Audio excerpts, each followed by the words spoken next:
तो नमस्कार, कैसे आप सभी।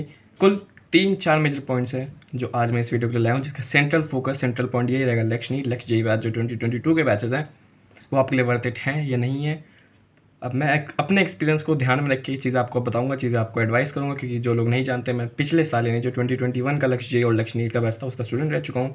तो पूरे एक साल मैंने इस बैच से पढ़ा है, एक साल का एक्सपीरियंस है, उसके बेसिस पर आपको बताएंगे कि आपके लिए ठीक है कि नहीं ठीक है। और जो भी आप कमेंट्स कर रहे थे, पिछले एक महीने से कमेंट्स आ रहे हैं, क्योंकि बैचेस का जो अनाउंसमेंट वो लगभग पिछले एक महीने से हो चुका था। काफ़ी बच्चों के डाउट्स हैं कि 11th हमारा यहाँ पे पढ़ाई हो पाएगी कि नहीं हो पाएगी, और कैसी फैकल्टी है, कैसा बैच है, डाउट सॉल्विंग कैसे है इसका। तो जितनी भी छोटी छोटी मेजर चीज़ें जो आपके दिमाग में क्वेश्चन है, उन सबको सॉल्व करने की कोशिश करेंगे आज इस वीडियो। पिछले फ्राइडे ही बैच निकला है। जो बेसिक चीज़ें हैं वो वही सेम है जो पिछले साल थी, जो इस साल थी, कि लाइव लेक्चर्स होंगे, फिर कंप्लीट 12th का सिलेबस होगा, नवंबर दिसंबर के आसपास सिलेबस खत्म हो जाएगा, डीपीपीज होंगी, हर 21-20 दिन में टेस्ट होंगे।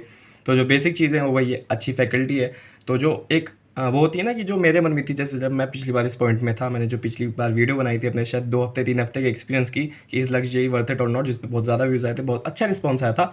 उसमें मेरी मन में यह था, जो मैंने मन में रख के लक्ष्य जेई बैच लिया था, जो मेन रीज़न आपके दिमाग में भी होगा, मैं श्योर हूँ, वो यही है कि कम कॉस्ट पे आपको बहुत अच्छी फैकल्टी मिल रही है और आपको बहुत अच्छा भरोसा, एक ट्रस्ट जो होता है ना, वो आपको मिल रहा है यहाँ पे, क्योंकि इनकी फैकल्टी बहुत अच्छी है, ये कॉस्ट इफेक्टिव है, कम कॉस्ट में आपको ज़्यादा अच्छे टीचर्स मिल रहे हैं, ज़्यादा अच्छा कंटेंट मिल रहा है। और ये जो लोग भरोसा देते हैं, जैसे कल जब मैं लाइव सेशन देख रहा था फ्राइडे को, तो मुझे वो अपने पिछले साल वाली याद आ गई। जब मैं पिछले साल भी, जो पिछले साल का लक्ष्य जेई बैच निकला था, उनकी लाइव सेशन में भी उन्होंने ये बोला था कि सिर्फ हमें फॉलो करो, सिर्फ आप अगर हमारे मॉड्यूल्स और बैच अच्छे से फॉलो कर लेते हो, डीपीपी सारी कर लेते हो, मॉड्यूल सारे लगा लेते हो, हमारे टेस्ट सीरीज़ दे लेते हो, तो आपके लिए ये मोर देन इनफ होगा। तो वो जो भरोसा दिलाते हैं बच्चों में, और जो एक बच्चों के मन में वो डाल देते हैं कि इतने कम कॉस्ट में आप हमें इतनी अच्छी फैकल्टी दे रहे हैं, वो मेन मोटिवेट करता है बच्चों को बैच लेने के लिए, जो मुझे भी करा था और मैंने पिछले साल ये बैच लिया था। तो जो बेसिक चीज़ें हैं वो अभी भी सेम, और जो बेसिक रीज़न है आपके मन में वो अभी भी बहुत अच्छा, और ये बहुत ही अच्छा वैलिड रीज़न है।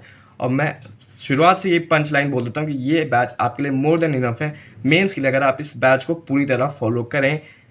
कुछ डूस एंड डोंट्स भी बताऊंगा आपको लास्ट में, जो मैंने गलती करी है, जो मैंने अच्छे काम करें उनसे और क्लियर हो जाएगा। लेकिन जो पंच लाइन है, जो बोल्ड लाइन है, वो यही है कि आपके लिए बहुत अच्छा बैच है, more than enough for mains batch है। एडवांस के ऊपर मैं अभी कमेंट नहीं कर सकता, लेकिन अगर आप इसको पूरी तरह फॉलो करें, प्लस इनके मॉड्यूल्स भी लगाएं, तो ये एक प्रॉपर बैच है आपके लिए लेने के लिए। इस साल में चेंजेस क्या है, देखो पिछले साल जो मैं मेन डीमेरिट या मेन कह सकते हो इनका ड्रॉबैक लगा था, वो था इनका डाउट सिस्टम। पहली बात, इनके बच्चे बहुत ज़्यादा थे, इनके बैच में लाइव क्लासेस होती थी, तो ऑलमोस्ट इम्पॉसिबल था कि आप लाइव क्लास में कोई भी डाउट सॉल्व करवा पाओ। दूसरी बात, इन्होंने अपना टेलीग्राम ग्रुप बनाया था उस टाइम पे, जिस टाइम इस साल जो पिछले साल हम बैच में थे, इन्होंने थोड़े दिनों बाद अपना टेलीग्राम ग्रुप बना लिया था कि टेलीग्राम ग्रुप पर बच्चे आएंगे, इनके डाउट सॉल्व हो पाएंगे। ज़्यादा से ज़्यादा मैक्स डे आप एक ही डाउट वहाँ पे डाल सकते हो, 1 से 2 डाउट, 1 से 2 क्वेश्चन डाल सकते हो, और बहुत ही मतलब चांस तो होता है, लेकिन कैसे कर लो 50-60% चांस होता है कि आपका डाउट वहाँ से सॉल्व होकर आ जाए, अच्छे से सॉल्व होकर आ जाए, आपको अच्छे से समझ में आ जाए। तो इनका डाउट सॉल्विंग सिस्टम पिछले साल मैं कह सकता हूँ बहुत ख़राब था, मुझे कहने में भी कोई वो नहीं कि बहुत ख़राब इनका डाउट सिस्टम था।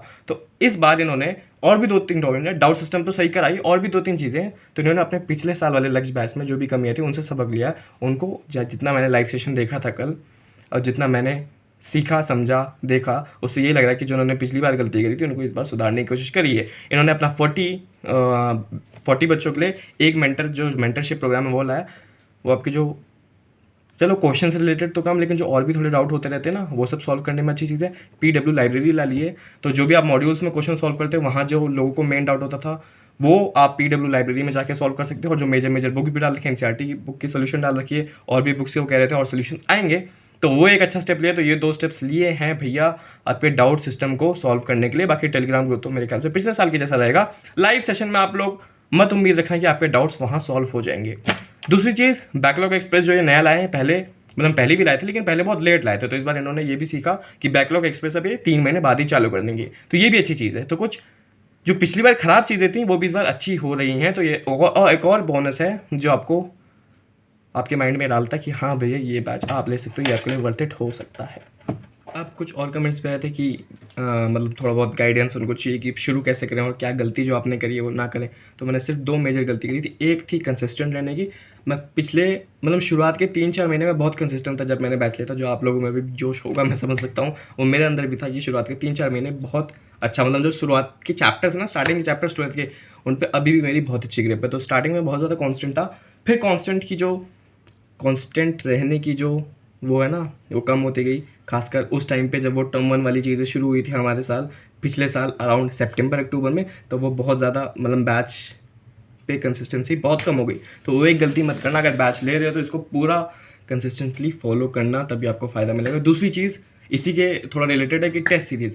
अब देखो काफ़ी बच्चे होते हैं, काफ़ी सारे बच्चे होते हैं, मैं भी उनमें से एक हूँ, जो टेस्ट सीरीज़ को इग्नोर कर देते हैं। शुरुआत में मैं फिर से कहूँगा, शुरुआत के 3-4 महीने मैंने रेगुलर टेस्ट सीरीज़ इनकी दी थी, हर 15 हर 20 दिन में मैं टेस्ट देता रहता था इनका, और वहाँ से मुझे बहुत अच्छा रिजल्ट मिला था। अभी भी मेरे जो शुरुआत के चैप्टर्स 12th के बहुत ज़्यादा स्ट्रॉन्ग है, सिर्फ उसी की वजह से कि मैंने रेगुलर टेस्ट दिए थे उन चैप्टर्स के। उसके बाद फिर से आते आते अब टेस्ट सीरीज लोग देना पता है क्यों छोड़ते हैं, इसका जो मेजर रीज़न होता है वही होता है कि कभी कभी जैसे मान लो आपका इस संडे को टेस्ट है, अगले संडे टेस्ट है, उसमें आपका पूरा चैप्टर आ रहा है, लेकिन आपका उस चैप्टर के 5 लेक्चर बचे, तो आप क्या सोचते हो पता है, मैंने पहले 5 लेक्चर पूरे कर लूँगा, उसके बाद मैं टेस्ट दूंगा। तो ये गलती मत करना, ये गलती मैंने भी कर करके अपने टेस्ट जो है प्रोक्रेस्टिनेट करे थे। इससे होता पता है क्या है, वो 5 लेक्चर कंप्लीट होना हो, आपको वो टेस्ट कहीं ना कहीं छूट ही जाता है अगर आप उसको प्रोक्रेस्टिनेट कर देते हो। तो ये छोटी सी टिप ले लो कि अगर मान लो आपके उस चैप्टर के 3 लेक्चर बचे भी हों, 4 लेक्चर बचे भी हों, तब भी आप वो टेस्ट परफॉर्म करो, क्योंकि उससे उतना कुछ पहली बात तो ज़्यादा बिग इंपैक्ट पड़ता नहीं है। और कोई बात नहीं, आप टेस्ट अच्छा चलो, एक मैथ में आपके 3 लेक्चर बचे, मैथ को छोड़ो, बाकी तो आपका टेस्ट दे रहे हो ना, मगर अगर आप छोड़ देते हो ना तो एक वो छूटा ही रह जाता है। तो मेक श्योर करें, तैयारी जैसी भी हो, टेस्ट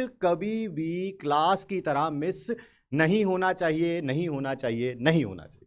तो भैया टेस्ट में थोड़ा सा आप कंसिस्टेंट अगर रहोगे तो मेरे ख्याल से आपको फ़ायदा मिलेगा। दूसरी चीज़, जो एक चीज़ मैंने अच्छी करी, सिर्फ एक ही चीज़ मैंने अच्छी करी थी कि जब मैंने बैच लिया, इनकी बात मान ली, इन्होंने क्या बोला लाइव सेशन में कि भैया आप हमें फॉलो करो, हम आपका निकलवा देंगे। इन्होंने डायरेक्ट यही वर्ड बोले थे, पिछले साल भी, इस साल भी बोले। तो मैंने भी अपने मन में बैठा लिया कि हाँ भाई मैं इनके मॉड्यूल्स ले लिए, मैंने इनकी डीपीपी में सॉल्व करूँगा, इनके टेस्ट में दूंगा, इनके बैच के लेक्चर में देखूंगा। उसके अलावा मैं अपना वो स्टूडेंट वाला, एस्पिरेंट वाला दिमाग चलाऊंगा ही नहीं कि मैं सीवी भी कर लूँ, मैं ये भी कर लूँ, मैं वो भी उठा लूँ, मैं सेंगेज भी उठा लूँ, या मैं जेई अनअकैडमी के भी वो टेस्ट सीरीज ज्वाइन कर लूँ, मैं इसके भी कर लूँ, उसके भी कर लूँ। एक्स्ट्रा दिमाग मैं आपको सजेस्ट करूँगा आप भी मत चलाओ।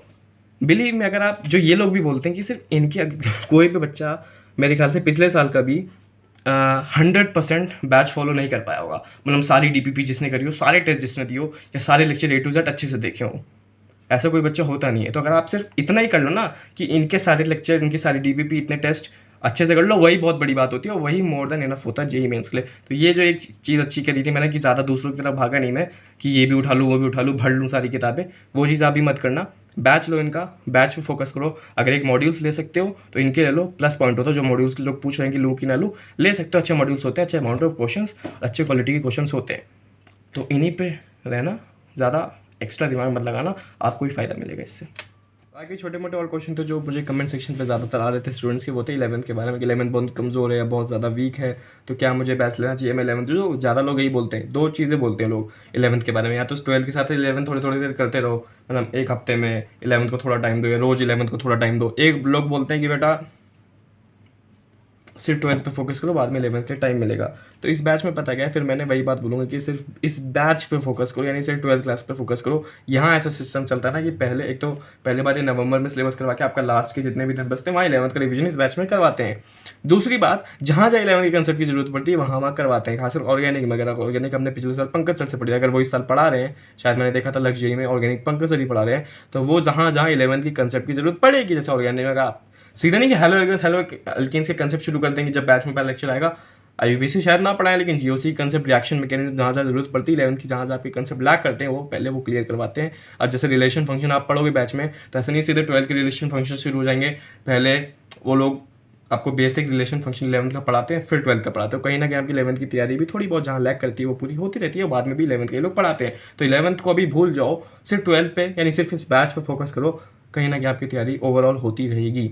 दूसरी चीज़, लोग पूछते हैं कि भैया जो सिर्फ 12th बोर्ड्स पढ़ रहे हैं वही बैच लेना ले, तो बिल्कुल ये गलती मत करना। पिछले साल भी एक्सलेट बैच, संकल्प बैच बहुत लास्ट में निकले थे, इसलिए बोर्ड्स वाले बच्चों ने ये इस बार लक्ष्य, पिछले साल का लक्ष्य ले लिया, तो जो बाद में पछता लगी, यहाँ बहुत एक्स्ट्रा पढ़ाया जाता है। चलो मान लिया एनसीईआरटी पढ़ाते हैं, पहले 12th के सिलेबस करवाते हैं, लेकिन ये बहुत आप अलग डायरेक्शन में पढ़ रहे हो। अगर आप सिर्फ बोर्ड के स्टूडेंट हो, मतलब बहुत ज़्यादा पढ़ रहे हो, बहुत अलग डायरेक्शन, बहुत अलग वे में पढ़ रहे हो, तो ये बैच मत लेना।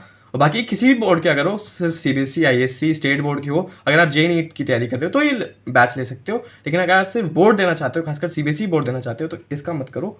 एक्सेलरेट का वेट कर लो, थोड़े और महीने वेट कर लो, वो आएगा जो डेडिकेटेड होगा सिर्फ बोर्ड्स के लिए, वो बैच लेना।